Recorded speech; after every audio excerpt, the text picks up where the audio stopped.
talagang ito, basa tayo. Oh my God.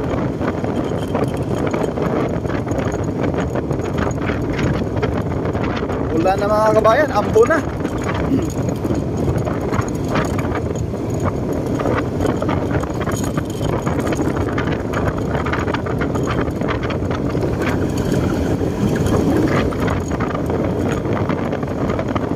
Itong buhangin na to sa bandang kanan, naka-ready na yan, panambak dun sa dulo.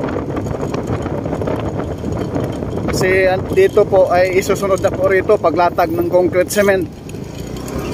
Ito na po yung portion malapit sa San Pablo Interchange.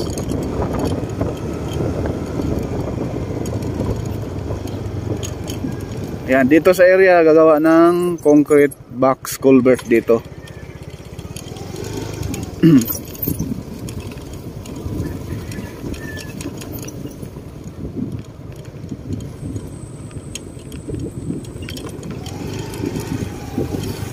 Yan yung concrete box culvert, oh. Lalatagan pa yan, bubuhusan pa yan ng semento.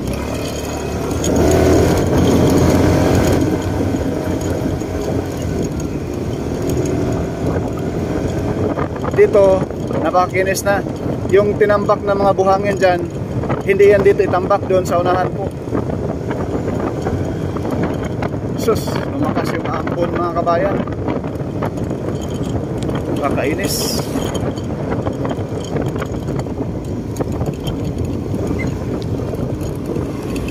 Yan yung pison.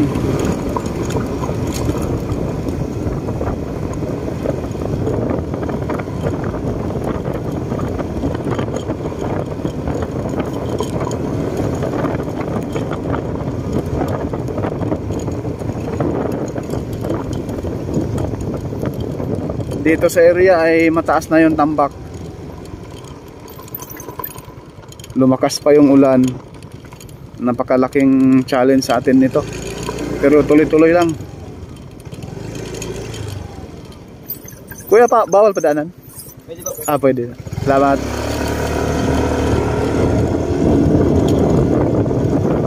May dala-dala pa tayong mga kabayan, oh.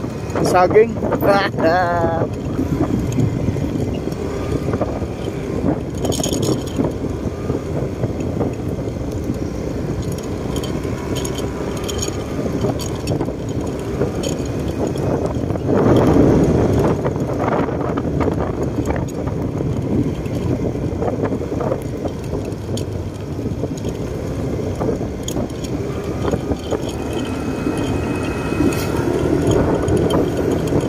Ito panambak dito sa area. Lumakas na yung mga kabayan, ambon. Parang nag-alangan tayong tumagos doon sa mismong San Pablo Interchange. Lumakas yung ambon eh. Basa yung cellphone natin. Oh my God. Hanap po na tayo masilungan rin eh. Oh.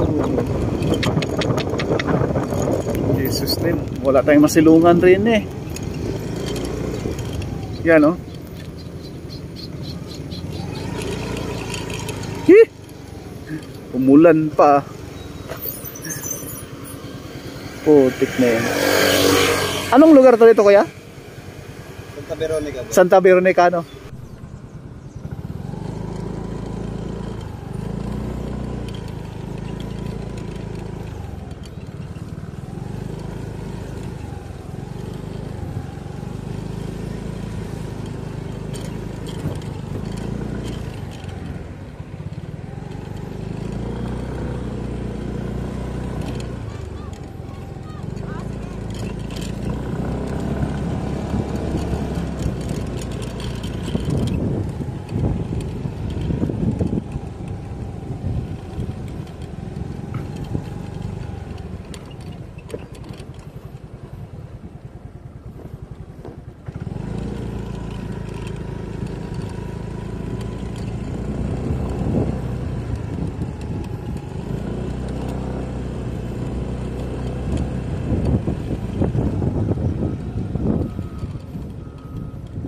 Ito na mga kabayan, San Pablo Interchange.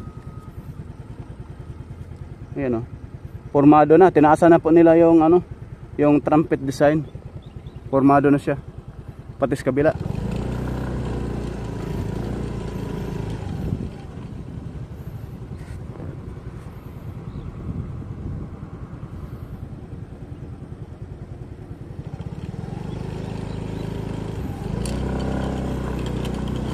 Ating tingnan mga bayan sa ating mapa para makita niyo ang pinakataas nito.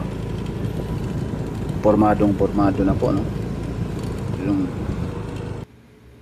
So ito po mga kabayan sa taas na view natin, no?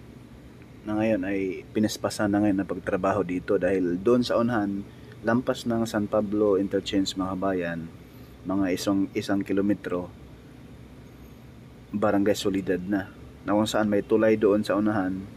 Yung boundary ng Barangay Soledad at itong San Pablo Interchange, Barangay San Miguel, kalagitnaan po yan mga kababayan, ay hati na po sila sa isang kontraktor sa package C. Yun na po yung Santa Clara. Itong package A at B, sakop itong San Pablo Interchange. Ang kontraktor nito ay Jimco, no? Ito yung wide natin mga bayan para makita niyo yung alignment sa baba, no? Yan po.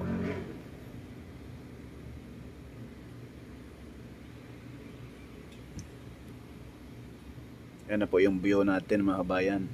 Ayan po dun sa taas banda, yung mahabang parang lupid na yan. Yan na po yung San Pablo Alaminos Bypass Road. Kitang-kita na rin po mga kabayan. At itong gawing kanan, yan na po yung Maharlika Highway. Yan na po yung SM San Pablo. Yan sa unahan. Itong San Pablo Terminal at San Pablo Interchange, mga 1 kilometro lang ang layo. May balita rin na lalagyan ng daan dyan papunta doon sa San Pablo Terminal sa may SM malapit.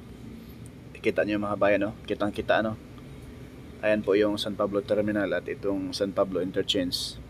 Kasi itong Barangay San Miguel Road, hindi kayanin ito. Napakaliit, napakakipot na daan. Kaya abang-abangan natin. Ayan po mga bayan, ito na yung pinalaparan ng husto, yung nakita natin sa mapa natin kanina sa taas, ano? Grabe na to. Sa aking estimate lang po mga kabayan, itong package B area mula doon sa Macban Interchange papunta rito sa San Pablo Interchange mga kabayan, sa aking estimate mga 70%, no?